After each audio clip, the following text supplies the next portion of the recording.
Olá, seja bem-vindo ao 2022 O Brasil que Queremos entrevista.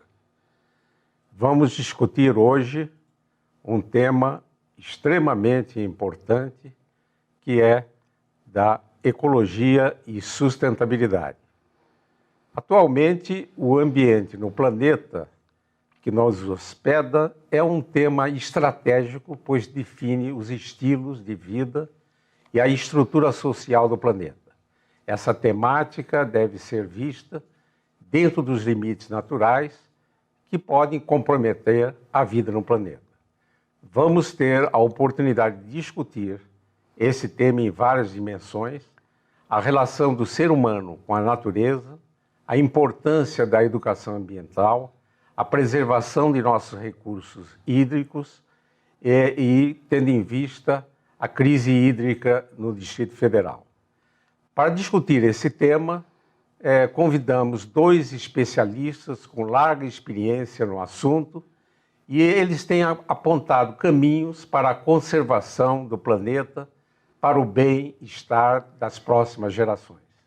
A primeira convidada é a Regina Fittipaldi, arquiteta urbanista, conselheira do Meio Ambiente do GDF, a CONAM, e coordenadora do Centro de Referência do Movimento de Cidadania pelas Águas. Regina é também escritora de literatura infantil e poetisa. Foi premiada em vários concursos literários. O segundo convidado é Eugênio Giovenardi, formado em Filosofia e Ciências Sociais e Sociologia do Desenvolvimento e acadêmico. Ele é acadêmico do Instituto Histórico Geográfico do Distrito Federal. É escritor, publicou 21 livros e seus últimos livros são Uma Obra em Verde, Ecossociologia e Reencontro e O que Aprendi com a Natureza. Sejam bem-vindos ao nosso programa e obrigado por ter atendido ao nosso convite. A minha primeira indagação a ambos é a seguinte: como analisa a relação do ser humano com o planeta na dimensão da ecologia e sustentabilidade? Pediria que a Regina começasse. Muito obrigada, é uma alegria estar aqui, participando desse programa, com duas pessoas tão ilustres. Essa sua pergunta é uma pergunta que todos nós estamos nos fazendo nesse momento, porque estamos nos dando conta, finalmente, de que, de fato, existe um cenário no planeta Terra que está gerando profundos impactos no sentido da reflexão sobre a relação do ser humano com ele mesmo, a relação do ser humano com o seu ecossistema e a relação do ser humano com a natureza. Somos todos filhos e filhas da Terra. Então, vivemos uma crise de fragmentação.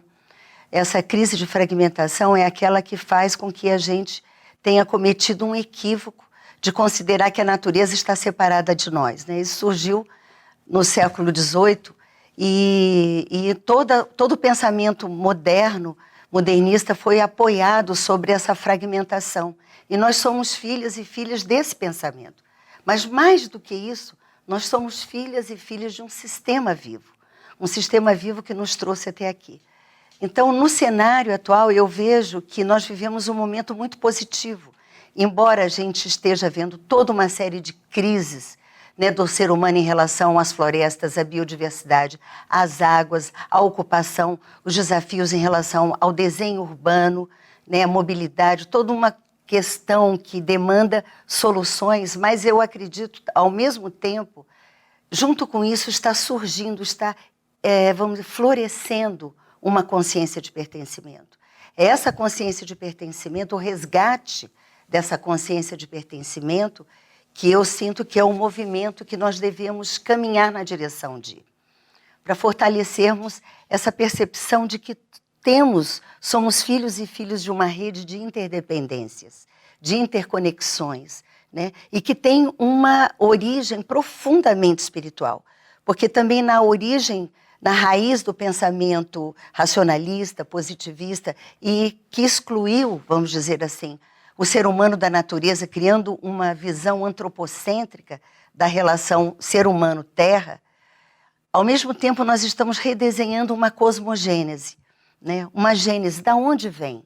Da onde viemos, né? Viemos do florescer de um ovo cósmico, como diz o Leonardo Boff, né, no Big Bang, e isso implicou apenas as relações de matéria, ou isso também teria implicações nas relações da subjetividade?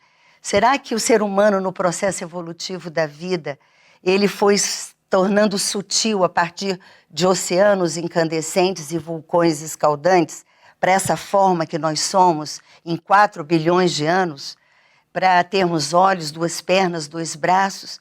Sim. E o aspecto subjetivo? Como que veio a evolução da subjetividade também nessa cosmogênese, né? Então, nós estamos nos abrindo para uma consciência de pertencimento não apenas nas relações do ser humano, no seu ambiente físico, bioquímico, né, que já é extraordinário. Se você imaginar que daqueles oceanos surgiram beija-flores, o desenho de uma orquídea, a flor do maracujá, né, o gosto de uma laranja, né, isso já é uma coisa para a gente ficar completamente encantado de pertencer à teia da vida. Mas se a gente associar a isso o reconhecimento de que também a subjetividade, o pensamento, o amor, o afeto, a ternura, a fraternidade compõem esse processo evolutivo, isso ainda engrandece mais esse momento planetário e os desafios contemporâneos para redesenharmos esse pertencimento. Eugênio. Olhando para o planeta que nos recebe, eu constato cada vez mais, à medida que os anos vão passando, que o mistério deste planeta chama-se vida. Nós estamos cercados de vida por todos os lados e as vidas, como disse a Regina, são interdependentes. Cada ser vivo depende do outro ser vivo. Nós não podemos ignorar essa grande realidade e é nesse sentido que eu penso que um novo olhar sobre a natureza deve ser uma das nossas grandes preocupações nos anos que vêm, no sentido de se reencontrar com as vidas do planeta. Esse reencontro significa que todo ser vivo pensa, fala, se comunica e nos diz alguma coisa. A nossa capacidade de expressar pela palavra o que nós sentimos na nossa vida, às vezes nos afasta da capacidade que os animais têm de se comunicarem e da capacidade de as árvores terem de nos dizer o que é essencial para a permanência da vida no planeta. É possível que a vida do planeta corra risco se a espécie consciente capaz de se expressar pela palavra não entenda a linguagem dos animais e a linguagem das árvores. E, nesse sentido, é muito mais importante nós revermos as nossas relações com a natureza do que simplesmente as relações de produção. As relações de produção dependem exatamente daquelas vidas que, às vezes, nós desprezamos ou que nós passamos indiferentes ao lado delas. Eu vejo, por exemplo, quando nós andamos de automóvel a alta velocidade, deixamos nas margens toda a vida que nos olha. As árvores, quando nós passamos pelo asfalto, elas nos olham, elas se perguntam por que tanta pressa? Para onde vão? O que vão fazer?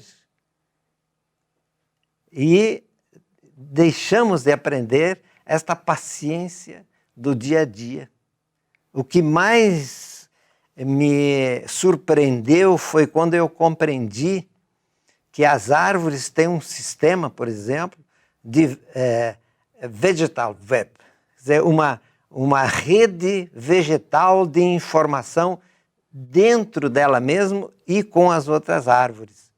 Elas se comunicam a ponto de a raiz das árvores sugarem os açúcares que estão ali para transmitir esses açúcares a 30 ou 40 metros de altura contra a lei da gravidade a cada uma das folhas que estão lá em cima. Esse sistema de relação, às vezes, não existe entre as pessoas da espécie humana. A espécie humana também é uma árvore. E essa árvore tem que se comunicar e tem que não só expressar com a palavra, mas sentir. Quer dizer, nós temos uma seiva interior e essa seiva interior é que tem que se comunicar pela espécie humana. Então, eu penso que o futuro da vida no planeta não está em perigo. O que está em perigo é a própria permanência da espécie humana, porque nós é que somos responsáveis pela vida e, às vezes, até pela morte das demais vidas que existem no planeta. Nós vamos fazer um rápido intervalo e voltaremos com essa conversa com Regina Fittipaldi e Eugênio Giovenardi.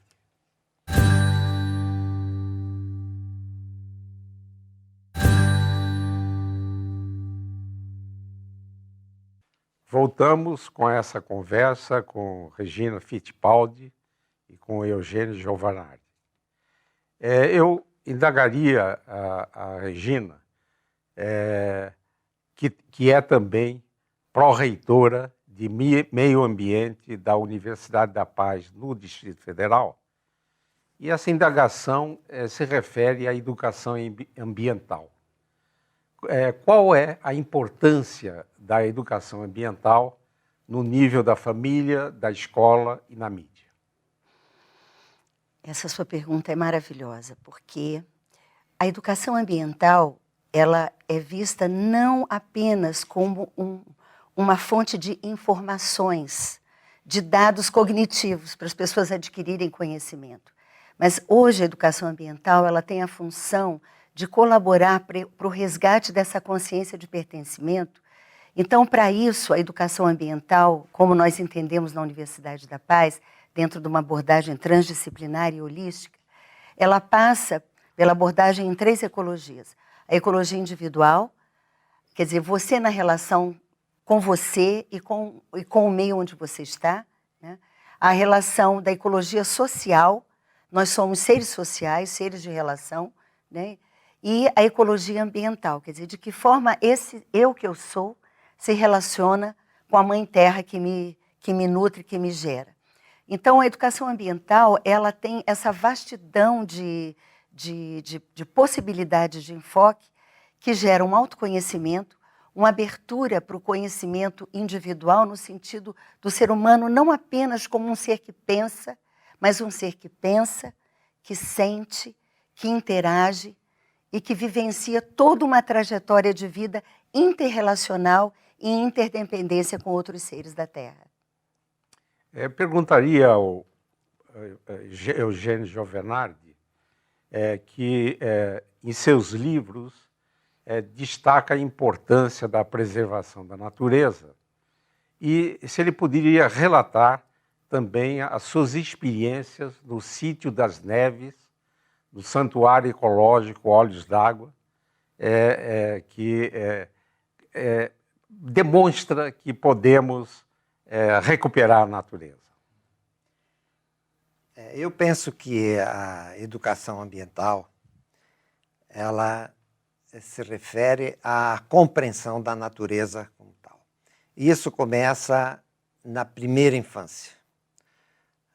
Na primeira mamada, a criança deve compreender que ela está num planeta limitado e que todas as coisas aqui podem terminar.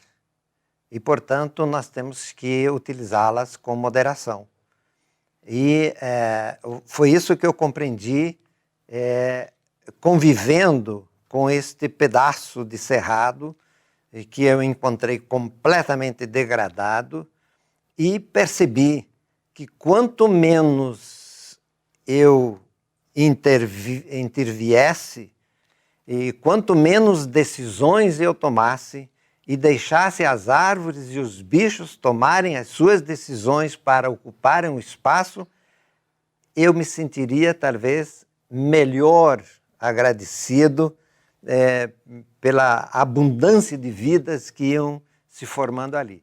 E à medida em que eu compreendi que as árvores também pensam, que os animais também pensam, que as árvores também falam, que os animais também falam, e a estreita relação que essas vidas tinham com a água,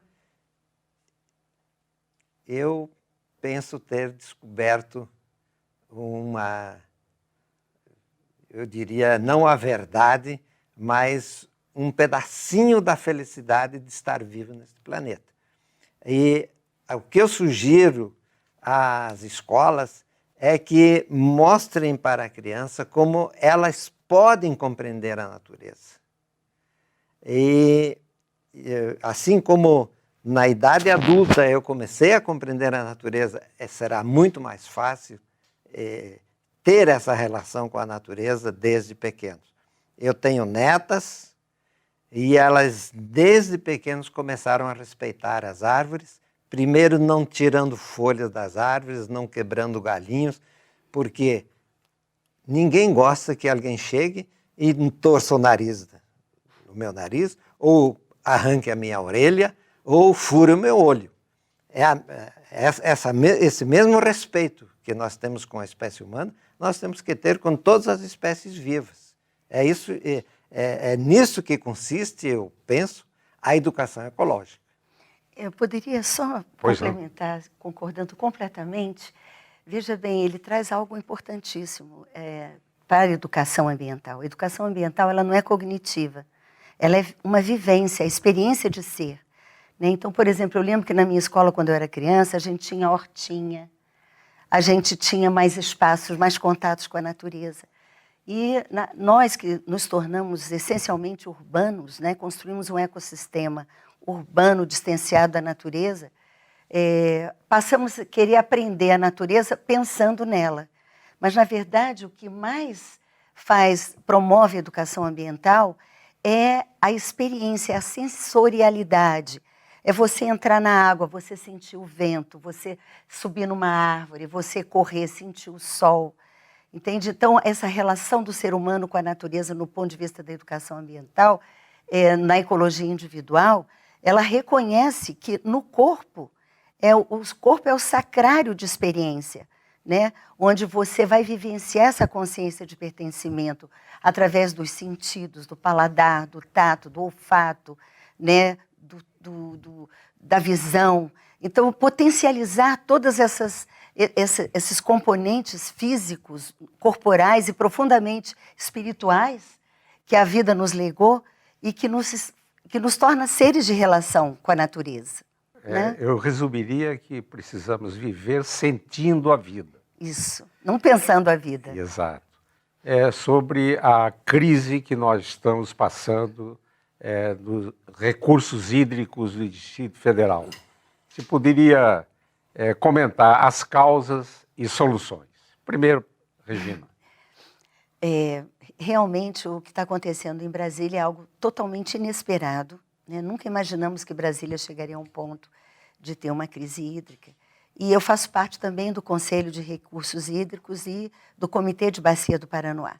Então, em todas as reflexões que têm surgido, em ambas as instâncias e também no CONAM, as causas são várias, mas diríamos que, além do aspecto, vamos dizer, sistêmico do planeta Terra, vivendo um aquecimento global em função do impacto que esse desenvolvimento econômico gera com o aquecimento, com a quantidade de fumaça que lançamos, quantidade de automóveis, enfim, impermeabilização de solo, no DF, pontualmente, existe uma questão muito grave, que é o fato de nós não termos levado em consideração, com a seriedade devida, a importância do cerrado como um ecossistema profundamente equilibrado, que levou milhões de anos para construir essa teia de relações entre as plantas, entre os animais, o clima, que nós temos aqui 2 climas, seco e úmido, e saímos, primeiro, devastando o cerrado, tirando as árvores tortas para substituir por exóticas. Né? No DF inteiro, praticamente, todos os nossos jardins eliminaram o cerrado. Né? E no entorno também. Né? Hoje nós temos assim, fazendas e fazendas daqui para Alto Paraíso, você anda em quilômetros de plantio de soja e milho transgênico. Né? Quer dizer, é como se a gente estivesse plantando desertos, porque a irrigação é por pistão central, gerando um impacto brutal sobre o meio ambiente, destroçando matas ciliares, tirando o ser humano que promovia a agricultura familiar, promovia aquela agricultura em pequena escala e que agora foi excluído. Então, existe toda uma teia de inter-relações que geram, para além da questão climática, exclusivamente de falta de chuva, a questão da escassez hídrica. E isso é algo que, de fato, a gente precisa se debruçar, e como falamos sobre educação ambiental no bloco anterior, nós acreditamos, ontem falávamos sobre isso no Conselho de Recursos Hídricos, que a educação ambiental relativa aos desafios desse momento estão muito tímidas. É preciso que o cidadão se dê conta do que significa você abrir uma torneira 1, 2 dias e não ter água na sua casa. E isso está demandando, de fato, um novo olhar, uma nova visão, uma outra relação do ser humano com as águas.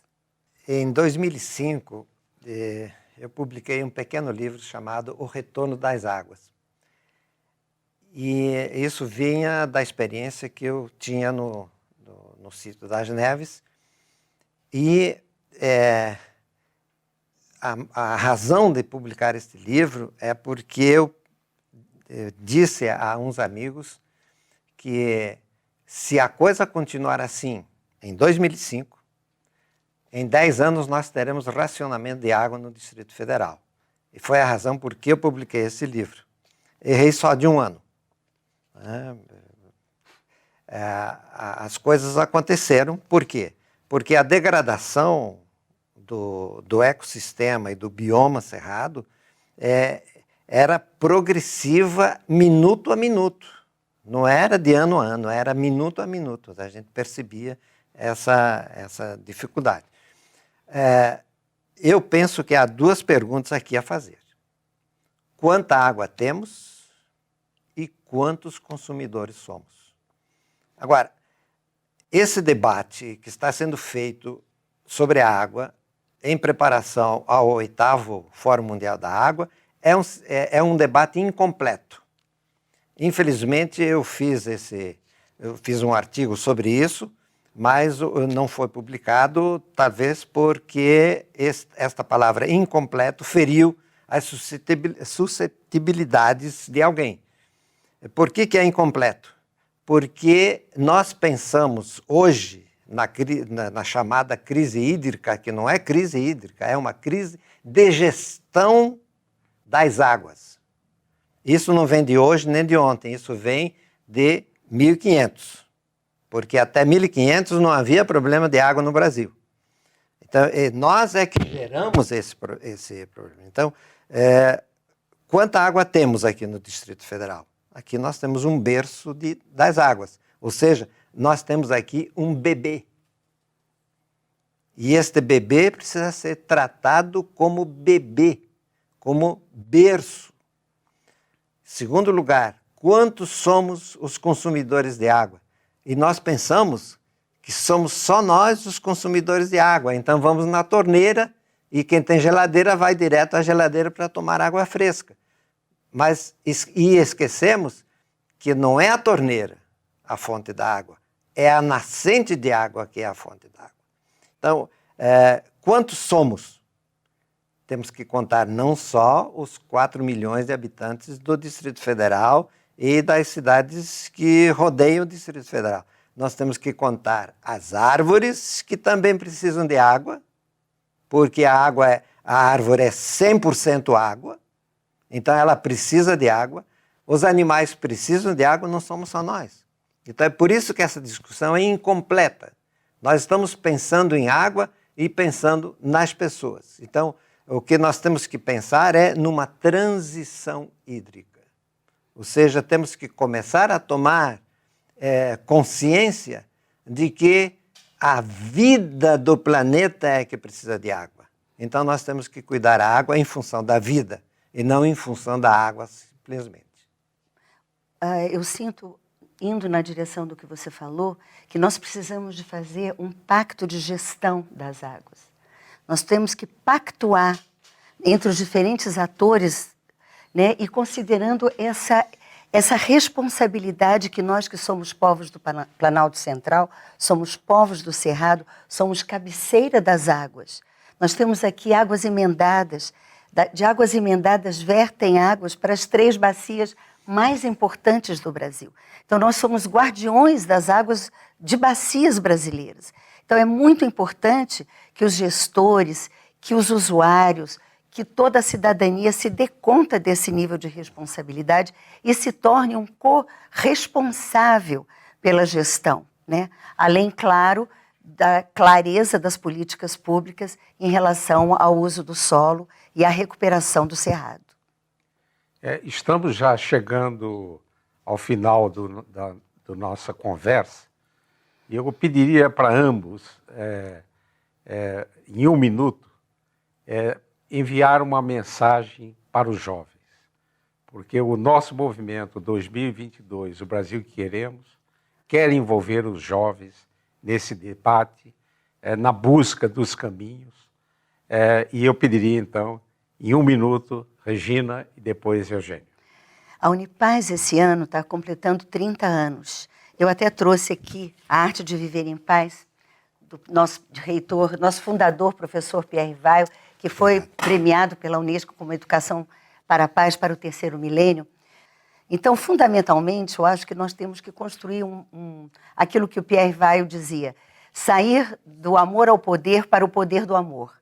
A minha mensagem é a seguinte, eu vejo que nós estamos vivendo uma crise ética, uma crise de valores, nós estamos questionando as bases dos valores da relação do ser humano com a natureza, e eu acredito que eu tenho filhos, eu tenho um casal, Adriana e Eduardo, e os amigos dos meus filhos frequentam a minha casa, e eu vejo que essa nova geração já tem uma outra cabeça.